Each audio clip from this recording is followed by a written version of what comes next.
எப்படி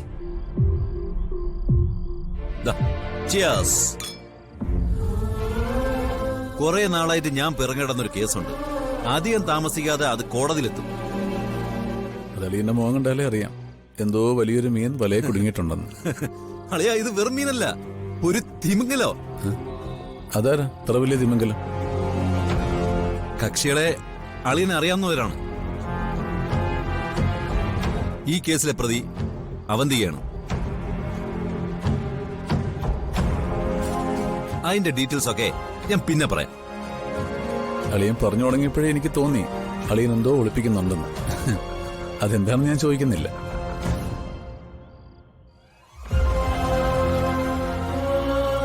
ഗോകുലാകെ മാറിയിരിക്കുക. ഇതിനെല്ലാം കാരണം ഞാനാണല്ലോ എന്റെ ഈശ്വര.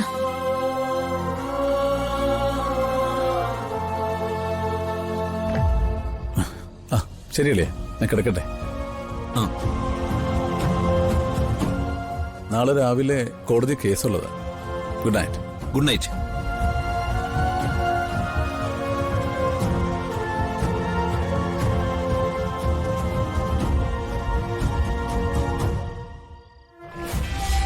ഇതെന്താ രാജീവേട്ടാ? എന്ത്? ഈ വീട് ബാറാക്കാനുള്ള പരിപാടിയാണോ? രാജീവേട്ടൻ കഴിക്കുന്നത് പോട്ടെ, ആ ഗോകുലിനെ കൂടെ എന്തിനാ ഇങ്ങനെ കുടിപ്പിക്കുന്നേ? ഇത് ഇന്നത്തോടെ നിർത്തിക്കോണം. ഓ, തമ്പുരാട്ടിയുടെ ഉത്തരവാണോ? എടി, ഞാൻ ഇങ്ങനെ സമാധാനമായിട്ട് ഇരിക്കുന്നതാണോ നിന്റെ പ്രശ്നം? ഇതാണോ സമാധാനം? ശരി, നിനക്ക് ബുദ്ധി കൊണ്ടാണെങ്കിൽ ഒരു കാര്യം ചെയ്യാം. നാളെ മുതല് ഞാൻ വേറെ താമസിക്കാം. എവിടെ താമസിക്കാമെന്ന്? സുന്ദരിയായ വേറൊരു പെണ്ണോടൊപ്പം. നീ ഔട്ട്, അവൾ ഇന്ന്. സിസ്റ്റർ കുട്ടി.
മോളിപ്പൊ കണ്ടില്ലേ ആരതി മോള് സച്ചിയെ നോക്കുന്നത് എങ്ങനെയാന്ന്?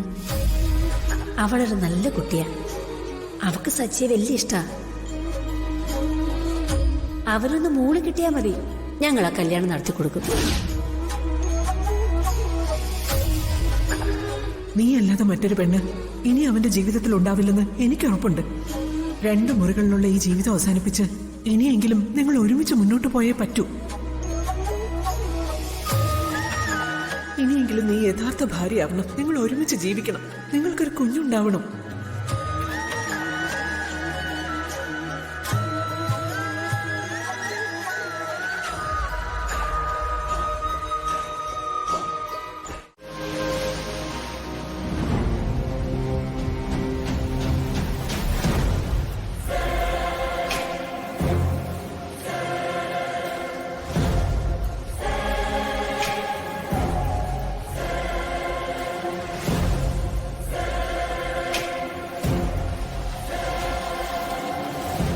എന്താ സമൃദ്ധപ്പെട്ടെന്ന് കാണണമെന്ന് പറഞ്ഞ് ഗൂഗിൾ സാറിന് എന്തെങ്കിലും പ്രശ്നമുണ്ടോ? എനിക്ക് പറയാനുള്ളത് എന്നെക്കുറിച്ചാ.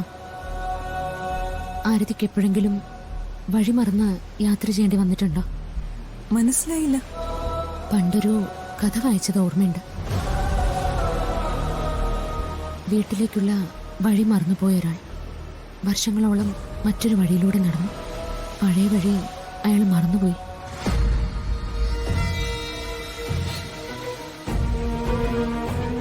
വർഷങ്ങൾ ഒരുപാട് കഴിഞ്ഞു.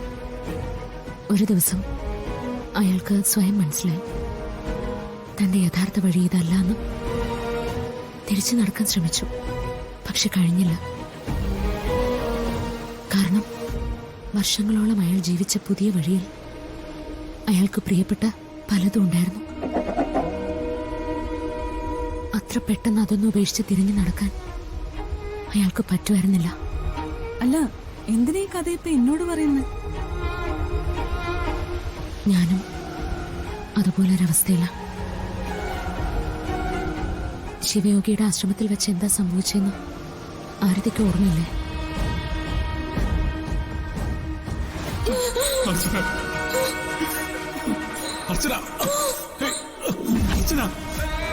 എന്താ നിങ്ങൾ കാണിച്ചേ?